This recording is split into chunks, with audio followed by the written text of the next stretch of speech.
I pull up, you know I be moving. Whipping the foreign, I'm cruising. The money I'm speaking is fluent. All of my business booming. Stacking my cash in abundance. All of my family funded. Finally got what I wanted. Life is amazing, I love it. Everyone know that I run it. Yeah, look at me now, I came up. I've been thinking back then when I almost gave up on the game cause I never got it my way. Yo les postos, c'est Sacha, bienvenue dans cette nouvelle vidéo Mercato et actualité du football. Et on commence avec le départ à l'OM de Zubizarreta. À la suite d'entrevues qui se sont déroulées cette semaine, l'Olympique de Marseille annonce le départ d'un commun accord d'Andoni Zubizarreta, directeur sportif de l'OM depuis 2016. L'Espagnol a fait des adieux émouvants au club phocéen. Le 27 octobre 2016, l'Olympique de Marseille a annoncé le nom de son nouveau directeur sportif, Andoni Zubizarreta, l'ancien gardien international de la Roja, arrivé libre après une expérience inoubliable au FC Barcelone de 2010 à 2015, pour incarner le nouveau projet de Franck McCourt, qui, quelque temps auparavant, avait intronisé Rudy Garcia sur le banc de l'OM. À ce moment, les nouveaux hommes forts de l'OM s'attendaient à recevoir 200 millions d'euros en 4 ans, à dépenser pour refaire de l'OM un grand club sur la scène française d'abord, puis éventuellement européenne. Un peu plus de 3 ans après son arrivée, l'heure est au départ pour Andoni Zubizarreta. C'est l'Olympique de Marseille qui l'a annoncé dans un communiqué. À la suite d'entrevues qui se sont déroulées cette semaine, l'Olympique de Marseille annonce le départ d'un commun accord d'Andoni Zubizarreta. Le dirigeant espagnol quitte donc la Canebière 1 an avant le terme de son contrat et emporte avec lui les espoirs des supporters olympiens de voir André Villas-Boas poursuivre l'aventure sur le banc, lui qui a toujours lié son avenir au directeur sportif venu le chercher.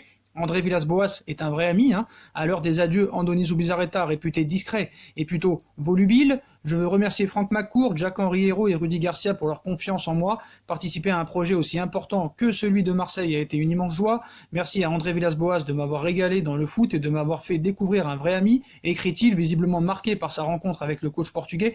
Merci à tout le staff sportif avec Albert Valentin en première ligne pour votre professionnalisme et fierté. Et de poursuivre, et que dire des joueurs, des joueuses. Voilà, des adieux émouvants, un discours plein de passion conclu par ces mots. Merci à tous pour votre confiance et votre capacité. Voilà, nul doute que l'avenir de l'OM s'obscurcit après l'annonce du départ d'un personnage apprécié de tous au club, d'un homme lié au coach André Villas-Boas, d'un dirigeant qui pourrait revêtir le rôle de martyr et accentuer la grogne autour du président Jacques-Henri Hérault. L'été s'annonce très sombre à l'Olympique de Marseille. On passe à Samuel Eto'o qui dégomme El Hadji Diouf. Comme autrefois sur le terrain, les sorties de Samuel Eto'o sont souvent tranchantes et teintées d'une bonne dose de confiance en soi.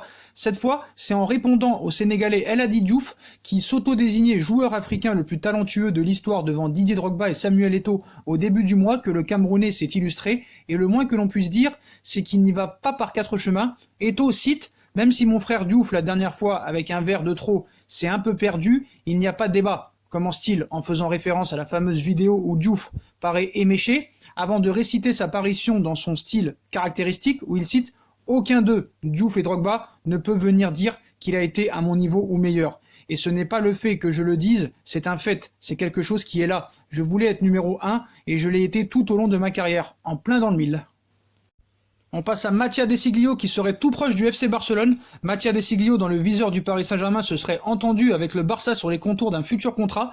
Mathia Desiglio est décidément un homme courtisé. Depuis plusieurs mois, son nom revient avec insistance du côté du Paris Saint-Germain puisqu'il a été annoncé tout proche de signer lors du mercato hivernal.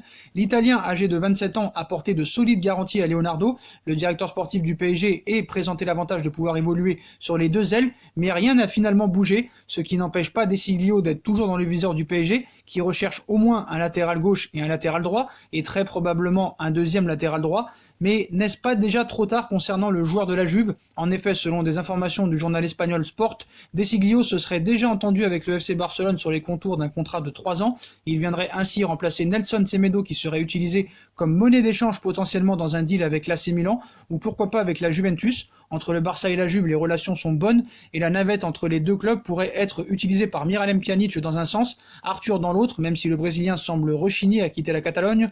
Pour le PSG, Desiglio, piste peu onéreuse, serait peut-être à oublier. On passe à Reina et Théo Hernandez. L'agent des deux fait le point sur l'avenir de ces deux joueurs. Pour étoffer son effectif, le PSG aurait ciblé les deux joueurs de l'AC Milan. Leur agent a bien voulu faire le point sur leur situation. Ce matin, le mercato du Paris Saint-Germain a beaucoup fait parler et encore une fois, la tendance se confirme. Le directeur sportif du club de la capitale, Leonardo, scrute fortement en Italie pour tenter d'enrôler les meilleurs renforts possibles. Outre le napolitain Kalidou Koulibaly, Paris aurait donc des vues sur l'expérimenté gardien de l'AC Milan, Pepe Reina, âgé de 37 ans. L'Espagnol appartient au Rossoneri Ranieri depuis 2018, mais il n'y a presque pas joué, 5 apparitions en Serie A jusqu'à présent. Depuis cet hiver, il est d'ailleurs prêté à Aston Villa. Si Leonardo a ciblé Reina, c'est parce que son compatriote Sergio Rico, prêté par Séville, ne devrait pas être conservé et qu'il faut donc trouver une nouvelle doublure à Keylor Navas, habitué à jouer ce rôle à Milan. Reina avait déjà été approché par le PSG en 2017 lorsqu'il évoluait encore sous le maillot du Napoli. Contacté par plusieurs personnes, l'agent du joueur, Manuel Garcia Quilón, a fait le point sur la situation de son poulain et pour le moment, le natif de Madrid est encore loin de rallier la capitale hexagonale.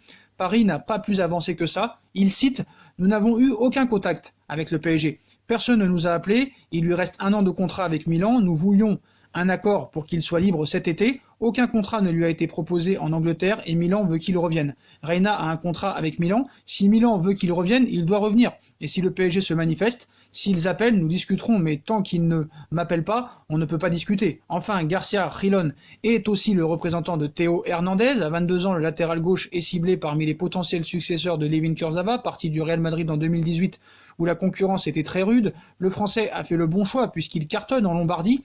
Annoncé dans le viseur du PSG, le frère du champion du monde 2018 a vu sa cote grimper en flèche sur le marché. Cependant, un départ n'obsède pas l'intéressé. Beaucoup d'équipes se sont manifestées, mais il n'y a rien.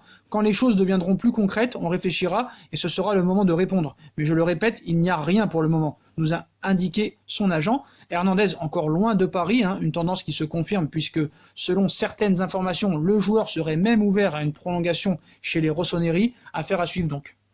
Et on passe à l'information du soir. Paris est sur les traces de Thales Magno, considéré comme un grand espoir du football brésilien. Thales Magno accumule les courtisans de choix et Paris vient de s'ajouter à cette liste.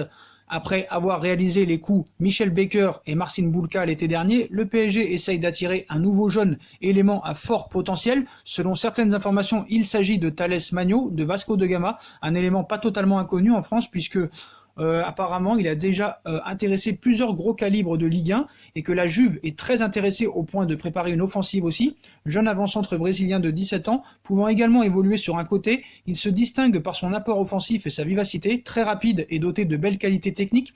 Il a tout de l'attaquant moderne, un profil moins buteur, 2 buts en 15 matchs de Serie A brésilienne, que le néo-merengue Régnier par exemple, mais une petite bombe pour dynamiter les ailes. Au Brésil, si on s'amuse à plaisanter sur sa blessure survenue lors du dernier carnaval de Rio pour faire le parallèle avec Neymar et ses déboires, Magno est surtout comparé à son illustre aîné grâce à son gros potentiel. International U17 avec le Brésil, 6 sélections et 3 buts, est régulièrement appelé en équipe première. Ce jeune joueur est lié à Vasco jusqu'en décembre 2022 et dispose d'une clause libératoire de 50 millions d'euros. 30 millions d'euros minimum seront réclamés si aucun club ne paie la clause. Paris suit donc de près la situation du joueur mais devra faire face à la concurrence de clubs européens pour attirer ce joyau dans la capitale. Liverpool, Séville, la Lazio, le Bayer Leverkusen et Benfica sont sur le coup, contactés par plusieurs médias. Le représentant du joueur pour la France, Goran Matijevic, n'a pas souhaité faire de commentaires pour l'instant, donc ça peut être aussi un feuilleton et peut-être une possibilité d'une future recrue au Paris Saint-Germain.